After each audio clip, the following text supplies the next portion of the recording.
Bonjour les amis, nous sommes aujourd'hui le 24 mars 2023. Le Seigneur est proche du cœur brisé. Mais le Seigneur affronte les méchants pour effacer de la terre leur mémoire. Le Seigneur entend ceux qui l'appellent et de toutes leurs angoisses, il les délivre. Il est proche du cœur brisé, il sauve l'esprit abattu. Malheur sur malheur pour le juste, mais le Seigneur chaque fois le délivre. Il veille sur chacun de ses os, pas un ne sera brisé. Le Seigneur rachètera ses serviteurs, pas de châtiment pour qui trouve en lui son refuge. Je pourrais arrêter là, immédiatement, cette méditation, parce que tout est dit dans ce psaume. Tout est dit.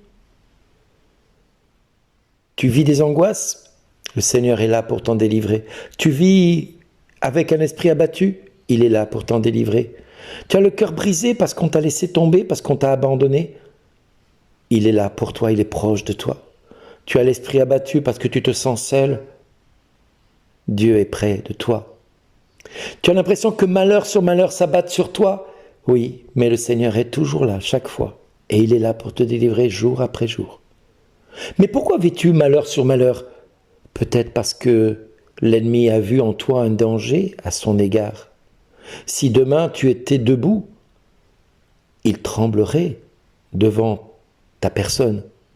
Parce qu'un enfant de Dieu qui est debout est un danger potentiel pour les ténèbres. Parce qu'un enfant de Dieu qui est debout est un enfant qui est comme un phare, une lumière, qui brille dans les ténèbres. Les ténèbres fuient devant la lumière. Regardez le soleil quand il brille. Il fait fuir l'ombre. Vous mettez un obstacle, il y a l'ombre qui apparaît derrière l'obstacle. Mais si la lumière passe au-dessus de l'obstacle, la lumière efface toute l'ombre qui était là jusque-là, apparente et visible. Si donc tu es accablé d'épreuves, de difficultés, réjouis-toi, j'ai une bonne nouvelle à t'annoncer, mais réjouis-toi enfin! Ça veut dire que tu as été identifié par le diable comme un ennemi potentiel à son œuvre de destruction massive. Ça veut dire que Jésus t'a identifié comme un fidèle ou une fidèle servante de Dieu. Oui, Jésus t'a identifié comme son disciple. Jésus te reconnaît au milieu du monde comme étant quelqu'un capable d'empêcher l'ennemi de régner. Alors beaucoup vont chercher à te tuer, à t'arrêter, à t'empêcher d'exister. Mais sache que tant qu'il te reste un soupçon d'air dans les poumons, c'est que ton heure n'est pas encore venue de rendre ton tablier. C'est que ton heure n'est pas venue encore d'abdiquer. C'est que ton heure n'est pas venue encore de penser que tu es fini, que tout est foutu. Non. Si tu es là à écouter ce texte aujourd'hui, réjouis-toi. Mais réjouis-toi, ça veut dire tout simplement que Dieu a en toi de grands projets d'amour à ton égard. Il veut faire de toi un témoignage vivant. Il veut que tu brilles dans les ténèbres. Il veut t'utiliser pour que sa parole qui est vérité devienne une parole libératrice. Oui, ton heure n'est pas encore venue, mon frère, ma sœur, de baisser les bras. Tu ne dois pas abdiquer, tu ne dois pas être démis de tes fonctions de là où tu es.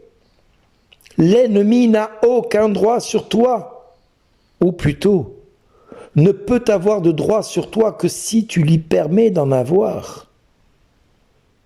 Mais pour qu'il puisse avoir des droits sur toi, il faut que dans ton cœur, il y ait un cœur partagé, que le péché soit premier dans ta vie, au lieu que ce soit Dieu premier dans ta vie. Jeanne d'Arc disait « Dieu premier servi ». Est-ce que Dieu est premier servi dans ta vie? Tu veux que demain, après-demain et les jours qui suivent, Jésus dise de toi à toute la création « Regardez cet enfant, regardez ce fils, regardez cette fille que j'ai choisie. Il est fidèle, elle est fidèle en tout ce que je lui demande de vivre. Elle est pour moi l'objet de toute ma joie. Il est pour moi l'objet de toute ma joie, de tout mon bonheur. C'est ça que tu veux entendre de Jésus à ton sujet? Alors rien de plus simple. Ne baisse pas les bras, appuie-toi sur le psaume, parce que le Seigneur va affronter les méchants à ta place. Il va effacer de la terre leur mémoire, parce que le Seigneur va entendre que tu l'appelles. Il va venir te libérer de toutes tes angoisses. Il est proche de ton cœur qui est brisé, abattu. Il va venir te sauver parce que tu as l'esprit abattu. Et si malheur et malheur s'abattent sur toi, mon frère, ma sœur, réjouis-toi parce que chaque fois le Seigneur va venir te délivrer, parce qu'il veille sur chacun de tes os. Et pas un ne sera brisé, pas un, parce que le Seigneur va racheter chacun de nous qui sommes serviteurs ou servantes. Et il n'y aura pas de châtiment nous concernant, parce que nous avons trouvé en lui le refuge face à l'épreuve, face à l'adversité. Alors mon frère, ma sœur, il est temps de dire au Seigneur, oui Seigneur, les méchants ont projeté des choses contre moi. Le diable a voulu me détruire, mais toi Seigneur, tu viens me défendre, me protéger. Tu t'opposes à toutes leurs entreprises et tu me libères de toutes les angoisses et de toutes les épreuves. Oui, si les impies ne sont pas dans la vérité, moi je veux être dans la vérité tout entière, qui est Jésus, Père. Et cette vérité va me rendre libre, libre de vivre comme je l'entends et non comme je l'espère. Oui, parce que ce que j'espère est encore trop petit par rapport à ce que toi, tu dis de moi dans tes écritures. Tes desseins pour moi sont longs et prodigieux à mon égard. Ils sont d'une promesse incommensurable. Alors oui, aujourd'hui Seigneur, je reconnais que tu es proche de moi, de mon cœur brisé, pour faire de moi un témoin vivant. Amen et merci d'exister.